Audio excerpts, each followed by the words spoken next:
Welcome back to Sky News Business. We are looking now at new penalty powers applying to self-managed super fund trustees who breach their obligations. The changes come into play from July 1st. Those not up to date on tax laws could face a hefty dent to their nest egg. William Buck director Anna Carrabs joins me now from Sydney, our Sydney City studio, to tell us now exactly what SMSF trustees need to know. Anna Carrabs, thank you very much for joining us on the program this morning. Not a problem. Just give us a background though, and why these changes are being introduced. Well, the background is that they were meant to be introduced 12 months ago. The reality is they couldn't get them in time, and it's actually to give the ATO flexibility about how they deal with trustees who have contravened the law. Up to now, there have been very few things that they could do. With this now, at least it will hit people in their back pocket, and they think that through doing this, it will make people take note. And those contravening the law, I mean, how big a problem is this at the moment when it comes to SMSFs? Well, if I look at some of the statistics, if I go back and look at 30 June 2013, which are the latest statistics we have from the ATO, there were basically 7,700 self-managed super funds where audit contravention reports were lodged, and there were 18,000 contraventions. So, look, there are definitely quite a few of them. It's not just one or two. I mean, what kinds of mistakes, I mean, we'll get to what the changes are, but what kinds of mistakes are people making? Some of them inadvertent, of course. Some people probably shouldn't be in self-managed super funds that are. You know, what are you generally seeing as the mistakes being made, or the confusion that's out there? Look, there's piles of contraventions, but the main ones, once again, looking at those statistics, are things like lending money to a relative or a related party, basically borrowing, the super fund borrowing and not in accordance with the rules that are there, buying assets that basically are in-house assets and aren't really meant for the super fund. So there's some pretty serious ones there.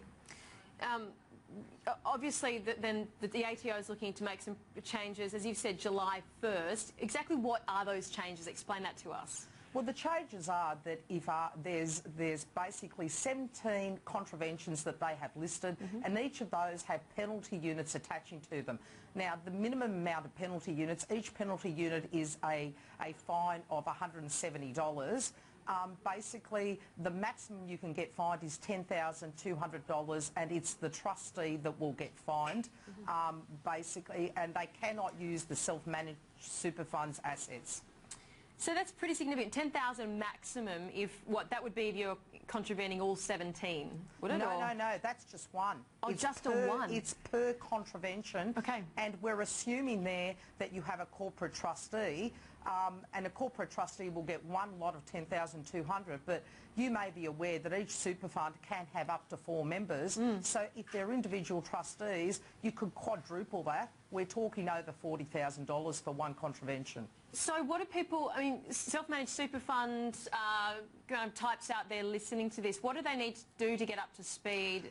What should they be doing knowing these changes are coming in July 1st? Well, interestingly enough, they don't just apply to contraventions that happen after the 1st of July. They even apply to things people have done beforehand, and they haven't rectified it by the 30th of June 2014. So really, they've got a month to look at their self-managed super funds, make sure that if there are contraventions, that they're talking to their advisors if they have them. They need to get them fixed by 30 June, and then going forward they need to be aware of their obligations, of the laws in this area, and make sure they don't contravene, because it's absolutely going to hurt them a lot in terms of the monetary terms of what's going to happen. It's probably a bit late coming, isn't it? There's so many people in these self-managed super funds. Every month people are piling into them. You know, some of this has probably come too late to say, actually, there are obligations and you need to be able to meet them. Could I say, look, it's, yes, okay, we've only got a month, but the reality is you've made a decision go into this. You need to assess whether this is the right vehicle for you. If it isn't too late to close it and go back into another type of fund.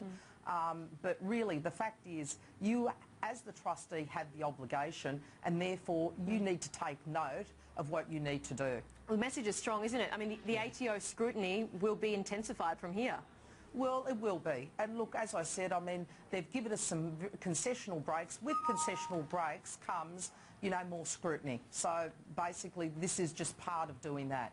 Anna Carrabs, great to have you on the program to explain that all to us. Thank you very much. Not a problem. Thank you, William Buck, Director Anna Carrabs, joining us from our Sydney studio this morning. Stick with us here on